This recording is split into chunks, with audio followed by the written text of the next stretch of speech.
Hi, hello everybody. This is your Srinivas. Welcome to Srinivasa Academy. My dear friends, నా ఛానల్ని first time ఎవరైనా చూస్తున్నట్టయితే like చేయండి, share చేయండి, సబ్స్క్రైబ్ చేయండి. సో దానివల్ల మీకు ఏ కొత్త కంటెంట్ ఛానల్కి యాడ్ చేసినా ఇమ్మీడియట్గా నోటిఫికేషన్ వస్తుంది. డియర్ ఫ్రెండ్స్, ప్రతిరోజు మీ ముందుకు ఒక సరికొత్త ఇంపార్టెంట్ వీడియోతో రావడానికి ప్రయత్నిస్తూ ఉన్నాను. సో అందులో భాగంగా ఈరోజు కూడా మరో సరికొత్త కాన్సెప్ట్తో మీ ముందుకు రావడం జరిగింది. ఈ కాన్సెప్ట్ స్ట్రైట్ లైన్స్లో ఒక అద్భుతమైన కాన్సెప్ట్ అనే చెప్పొచ్చు. ఏపీ డిఎస్సి వాళ్ళకు కానీ, తెలంగాణ డిఎస్సి వాళ్ళకు కానీ, గురుకుల టీచర్స్కి కానీ, మోడల్ స్కూల్ టీచర్స్కి కానీ చాలా యూస్ఫుల్ కాన్సెప్ట్ అనే చెప్పొచ్చు. ఏమిటి కాన్సెప్ట్ అంటే సరళ రేఖల సంఖ్య. స్ట్రైట్ లైన్స్లో సరళ రేఖల సంఖ్య అనే కాన్సెప్ట్ తీసుకోవడం జరిగింది. మరి ఎలాంటి సరళ రేఖల సంఖ్య? సరళ రేఖల సంఖ్య, నంబర్ ఆఫ్ స్ట్రైట్ లైన్స్ అండి.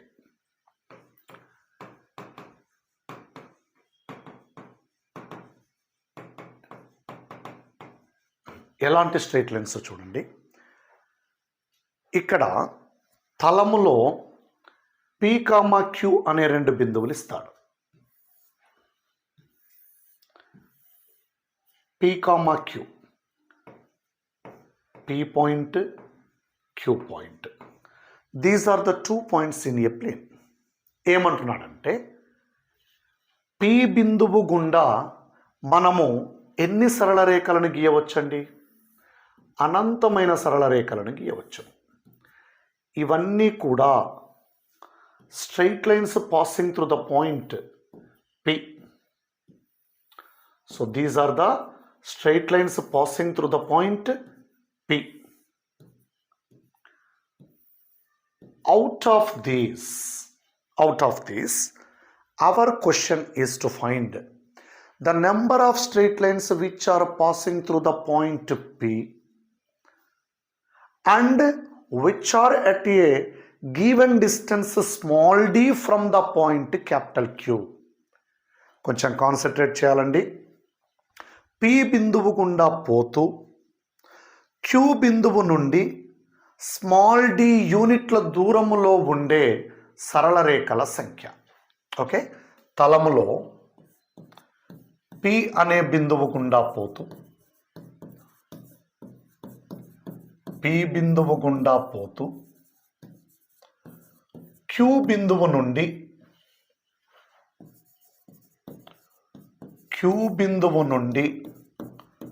స్మాల్ d యూనిట్ల దూరములో ఉండే సరళ రేఖల సంఖ్య. The number of straight lines passing through the point P and at a distance of d units from the point Q. ఇక్కడ మనం గమనించాల్సిన అంశం ఏమిటి అంటే Q బిందువు నుండి సరళ రేఖకు దూరము స్మాల్ d యూనిట్లు అంటే చెప్పినా చెప్పకపోయినా ఒక బిందువు నుండి ఒక సరళ రేఖకు గల దూరము అంటే అది కనిష్ట దూరము లేదా లంబ దూరము. కాబట్టి ఇదే కాన్సెప్ట్ని మనం ఏం మాట్లాడచ్చో చూడండి. తలములో P, Qలు రెండు బిందువులు, అందులో P బిందువు గుండా పోతూ Q బిందువు నుండి లంబ దూరము స్మాల్ d యూనిట్లు గల సరళ రేఖల సంఖ్య ఎంత అని అనొచ్చు. ఓకే, మళ్ళీ ఇప్పుడు ఈ తలము దగ్గరికి వచ్చేద్దాం. ఉదాహరణకి స్మాల్ dని 5 యూనిట్లని ఫిక్స్ చేద్దాం. ఓకేనా? ఇప్పుడు క్వశ్చన్ ఎలా మారిపోతుంది అంటే P బిందువు గుండా వెళ్ళాలి, Q బిందువు నుండి 5 యూనిట్ల దూరములో ఉండాలి. P బిందువు గుండా వెళ్ళాలి, Q బిందువు నుండి 5 యూనిట్ల దూరములో ఉండాలి. అలాంటి సరళ రేఖలు ఎన్ని ఉంటాయి అనేది మన క్వశ్చన్. ఓకే, మరి ఏం జరుగుతుందో చూద్దామండి. ఇక్కడ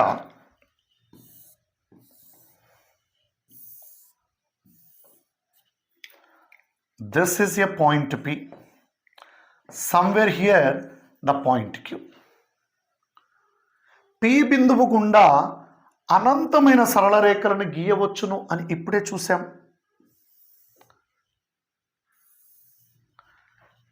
ఈ విధంగా ఒక 2 సరళ రేఖలను గీసాము అనుకుందాం. ఓకే, మనం ఇచ్చిన డిస్టెన్స్ స్మాల్ d అనుకుందాం. చూడండి, ఈ స్మాల్ d డిస్టెన్స్ ఎంత ఇచ్చినా సరే ఇలాంటి సరళ రేఖలు సాధ్యమవుతాయా అంటే మనము PQని కలుపుదాం. PQని కలిపినప్పుడు ఇక్కడ PMQ, PNQ అనే 2 లంబకోణ త్రిభుజాలు ఏర్పడ్డాయి. ఈ లంబకోణ త్రిభుజములో PMQ అనే లంబకోణ త్రిభుజములో కర్ణము PQ అవుతుంది. In a right angle triangle PMQ, hypotenuse is PQ. Very clear that in a right angle triangle, hypotenuse is always the greatest side among all the 3 sides. లంబకోణ త్రిభుజములో కర్ణమే 3 భుజాలలోకెల్లా అతిపెద్ద భుజము. కాబట్టి ఇక్కడ P బిందువు Q బిందువుల మధ్య దూరము ఎల్లప్పుడూ D కంటే ఎక్కువగా ఉండాలి. అంటే D అనేది ఎంత దూరం ఇచ్చినా సరే అక్కడ 2 సరళ రేఖలను గీయగలము అనే నమ్మకం లేదు మనకు. That is completely depending upon PQ distance. Okay, ఒకవేళ PQ విలువ D కంటే పెద్దగా ఉంటే, PQ విలువ D కంటే పెద్దగా ఉంటే అప్పుడు ఇది సమంజసమే, ఇది లంబకోణ త్రిభుజమే. అంటే P బిందువు గుండా పోతూ Q బిందువు నుండి D యూనిట్ల దూరములో ఉండే సరళ రేఖలు రెండింటిని గీయగలుగుతాము. ఇది D అవుతుంది. ఇక్కడ కూడా లంబకోణ త్రిభుజం ఏర్పడుతుంది. మనకి క్వశ్చన్లో ఇది x1 y1 ఇస్తాడు, ఇది x2 y2 అని ఇస్తాడండి. PQల దూరము కనుక్కుంటే వాళ్ళు ఇచ్చిన D కంటే ఎక్కువగా ఉంటే అప్పుడు సాధ్యమయ్యే సరళ రేఖల సంఖ్య 2 మాత్రమే. Okay, PQ greater than D అయితే సరళ రేఖల సంఖ్య 2 if PQ greater than D అండి. ఇక సెకండ్ కేసు, ఒకవేళ PQ is equals to D అయితే ఏం జరుగుతుందో చూద్దాం. థర్డ్ కేసులో PQ లెస్ దాన్ D అయితే ఏం జరుగుతుందో చూద్దాం. Very clear. P నుంచి Qకి ఉన్న విలువ D కంటే తక్కువైతే అలాంటి లంబకోణ త్రిభుజం ఏర్పడదు. అలాంటి లంబకోణ త్రిభుజం ఏర్పడదు అంటే అలాంటి సరళ రేఖనే ఏర్పడదు. కాబట్టి ఇక్కడ 0 అని చెప్పొచ్చు. మళ్ళీ గమనించండి, P నుంచి Qకి ఉన్న దూరము Q నుంచి Mకు ఉన్న దూరము కంటే తక్కువ అంటే కర్ణం పొడవు ఈ భుజం కంటే తక్కువ అయ్యే లంబకోణ త్రిభుజం ఉంటుందా అండి? ఉండదు. That is impossible. ఎందుకు వచ్చింది అంటే అలాంటి సరళ రేఖను గీయలేము. P బిందువు గుండా వెళ్ళాలి, Q నుండి D దూరంలో ఉండాలి, ఆ D విలువ PQ కంటే ఎక్కువగా ఉండాలి. D విలువ PQ గ్రేటర్ దెన్ D అయితే పాసిబుల్ అవుతుంది. PQ లెస్ దెన్ D అయితే ఆ D విలువ PQ కంటే ఎక్కువగా ఉండాలి అంటే అది ఇంపాసిబుల్. కాబట్టి ఈ సందర్భంలో సరళ రేఖల సంఖ్య 0 అవుతుంది. ఇక PQ is equals to D అయిన సందర్భంలో అంటే ఏం జరగాలండి? P బిందువు గుండా వెళ్ళాలి, Q బిందువు నుండి D యూనిట్ల దూరంలో ఉండాలి, అది PQకి సమానం అవ్వాలి. అంటే పి నుంచి క్యూకి దూరము d, PQ is equals to d అవుతుంది. అప్పుడు క్యూ బిందువు నుండి ఈ సరళ రేఖ కూడా డి యూనిట్ల దూరంలో ఉంది. ఇది ఒక్క సరళ రేఖను మాత్రమే గీయగలుగుతాం. నిజానికి పి గుండా అనంతమైన సరళ రేఖలను గీయవచ్చును, కానీ మరే సరళ రేఖ కూడా క్యూ బిందువు నుండి డి యూనిట్ల దూరములో ఉండడం అంటూ జరగదు. అది నెంబర్ 1 అండి. మళ్ళీ వినండి, పి బిందువు గుండా పోతూ క్యూ బిందువు గుండా స్మాల్ డి యూనిట్ల దూరములో ఉండే సరళ రేఖల సంఖ్య. అది పి నుండి క్యూకి ఉన్న దూరము మరియు స్మాల్ డీల మధ్య ఉన్న సంబంధాన్ని బట్టి నిర్ణయించగలము. పి నుండి క్యూకి ఉన్న దూరము డి కంటే ఎక్కువైతే 2 సరళ రేఖలు సాధ్యమవుతాయి. పి నుండి క్యూకి ఉన్న దూరము డికి సమానమైతే, అంటే పిక్యూ ఎంతనో డి కూడా అంతే అవ్వాలి, సమానమైతే అలాంటి సరళ రేఖ ఒక్కటే గీయగలుగుతాం. ఉదాహరణకి ఇది 10 యూనిట్లు అంటే క్యూ నుండి 10 యూనిట్ల దూరంలో ఉండే రేఖలు చాలా ఉంటాయి. అవి పి గుండా పోవడం అంటూ జరగదు. ఓకే, ఎందుకంటే క్యూ నుండి గల దూరము అంటే అది లంబ దూరం కాబట్టి. అదేవిధంగా పిక్యూ లెస్ దెన్ డి అయితే అది 0 అవుతుంది. సో ఈ మోడల్లో మనము కొన్ని ప్రాబ్లమ్స్ డిస్కస్ చేద్దామండి. చూడండి, the number of lines that can be drawn through the point -3, 4 at a distance of 5 units from the point 2, -8. Simple question. P విలువ పి పాయింట్ -3, 4 అంటున్నాడు, క్యూ పాయింట్ 2, -8 అంటున్నాడు. మరి పి బిందువు గుండా పోతూ క్యూ బిందువు నుండి 5 యూనిట్ల దూరములో ఉండే సరళ రేఖ సాధ్యమేనా కాదా అనేది చూద్దాం. క్వశ్చన్ ఏమంటున్నాడండి, ఈ బిందువు గుండా పోతూ ఈ బిందువు నుండి 5 యూనిట్ల దూరములో ఉండే సరళ రేఖల సంఖ్య ఎంత అంటున్నాడు. ఆ సరళ రేఖల సంఖ్య సాధ్యమా అసాధ్యమా చెక్ చేయాలి అంటే పీక్యూల మధ్య దూరం కనుక్కోవాలి. పీక్యూల మధ్య దూరం ఎంత అవుతుందండి?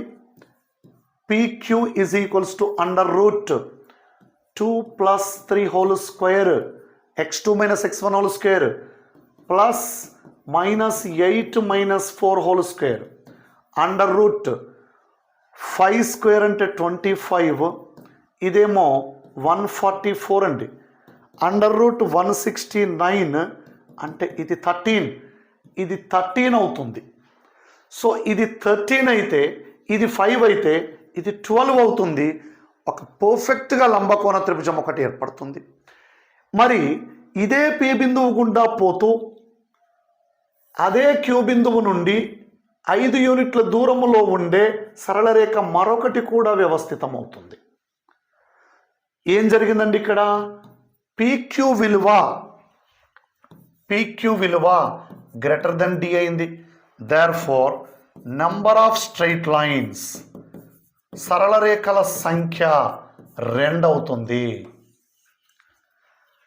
సింపుల్ అండి. వాళ్ళు ఇచ్చిన దూరం ఏమో స్మాల్ డి, మనకిచ్చిన 2 బిందువుల మధ్య దూరం కనుక్కోవాలి.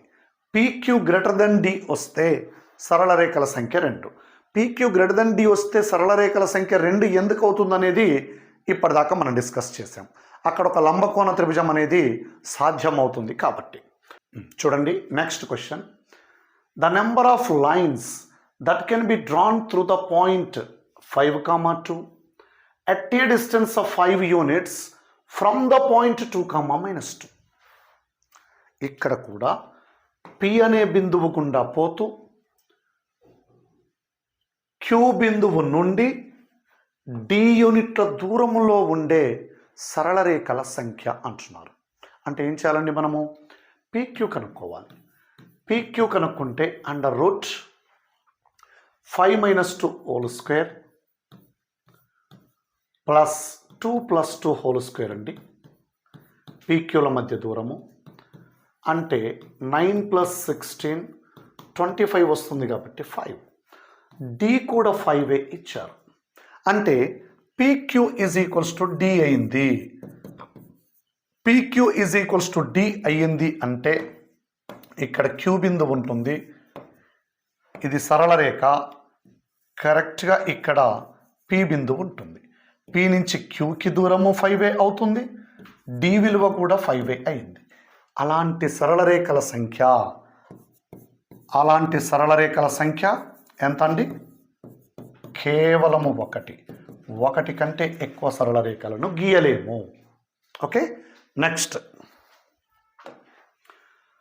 the number of lines that can be drawn through the point P at a distance of 3 units from the point Q minus 2, 0. P బిందువు గుండా పోతూ Q బిందువు నుండి 3 యూనిట్ల దూరములో గీయదగిన సరళ రేఖల సంఖ్య ఎంత అంటున్నాడు. ఇక్కడ కూడా మనము చేయాల్సింది PQ కనుక్కోవాలండి. PQ is equals to 4 plus 2 whole square plus root 13 minus 0 whole square under root 36 plus 13 root 49 అంటే 7. PQ విలువ 7, D is equals to 3. ఏం జరిగిందండి? PQ గ్రేటర్ దెన్ D అయ్యింది. PQ గ్రేటర్ దెన్ D అయితే ఇక్కడ Q ఉంది, ఇక్కడ P బిందువు ఉంటుంది. ఓకేనా? PQ విలువ D కంటే ఎక్కువ కాబట్టి మరొక సరళ రేఖ సాధ్యమవుతుంది, మరొక సరళ రేఖ కూడా సాధ్యమవుతుందండి.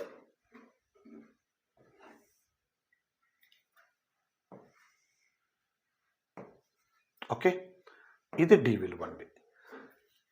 సో PQనేమో 7 అవుతుంది, ఇదేమో 3 ఉంది, ఇక్కడ 3 అండి, సారీ ఇది 3 అండి, ఇది సమ్మతర్. ఓకే, సో అలాంటి సరళ రేఖల సంఖ్య 2. ఇదొక సరళ రేఖ, ఇది మరొక సరళ రేఖ. ఈ 2 సరళ రేఖలు కూడా P బిందువు గుండా పోతూ Q బిందువు నుండి 3 యూనిట్ల దూరంలో ఉంటాయి. ఇది సాధ్యమని ఎక్కడ తెలుస్తుంది మనకంటే PQ గ్రేటర్ దెన్ D కాబట్టి. సరళ రేఖల సంఖ్య number of such straight lines 2 అవుతుందండి. Next, the number of lines that can be drawn through the point P at a distance of 10 units from the point Q 1, 3 is. Ditto model question అండి.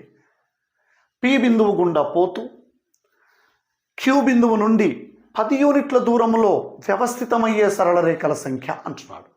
అప్పుడు PQ కనుక్కుంటే సరిపోతుందండి. PQ is equals to under root 4 minus 1 whole square plus -5 minus 3 whole square.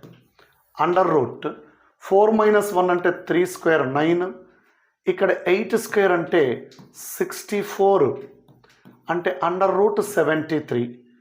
Under root 73 అంటే almost 8 కంటే ఎక్కువ, 9 కంటే తక్కువ. For example 8.3 అలా అనుకుందాం.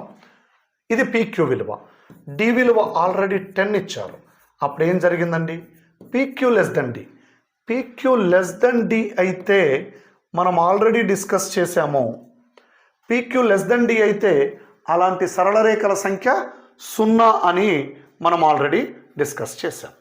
సో కాబట్టి ఇక్కడ సరళ రేఖల సంఖ్య ఎంత అవుతుందండి?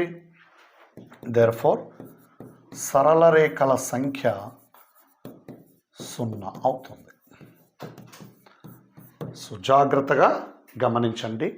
ఈ మోడల్లో కాంపిటేటివ్ ఎగ్జామ్స్లో క్వశ్చన్స్ అడుగుతూ ఉన్నాడు. కొంచెం జాగ్రత్తగా గమనిస్తే డెడ్ ఈజీ అవుతుంది. ఎప్పుడు సాధ్యమవుతుంది?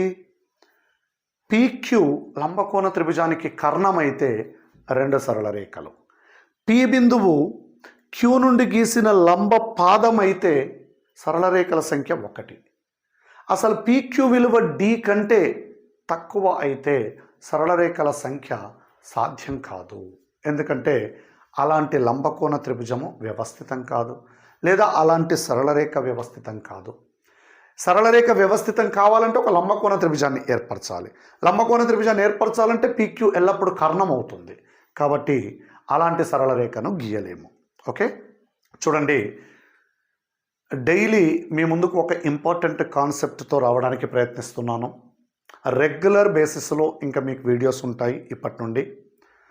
ఇంకా subjective classes, objective classes, APDSC, Telangana DSC, గురుకుల టీచర్స్ మొదలైన వాటికి ఫుల్ లెంత్ వీడియో క్లాసెస్ కావాలి అంటే గూగుల్ ప్లే స్టోర్ నుంచి శ్రీనివాస అకాడమీ యాప్ డౌన్లోడ్ చేసుకోవచ్చు మీరు. అక్కడ మీకు మీ కోర్సుకు సంబంధించిన క్లాసెస్ అవైలబుల్ ఉంటాయి. జనవరి 1 నుండి APDSCకి సంబంధించి ఒక యూనిట్ మీకు అందుబాటులోకి వస్తుంది. సో మోస్ట్లీ ఈ 2-3 డేస్లో మిగతా వీడియోస్ అన్నీ కంప్లీట్ చేసి మీకు అందుబాటులోకి తీసుకురావడానికి ట్రై చేస్తాను. జనవరి 1 రోజు కోర్స్ లాంచ్ చేయడం అనేది జరుగుతూ ఉంటుంది. Thank you.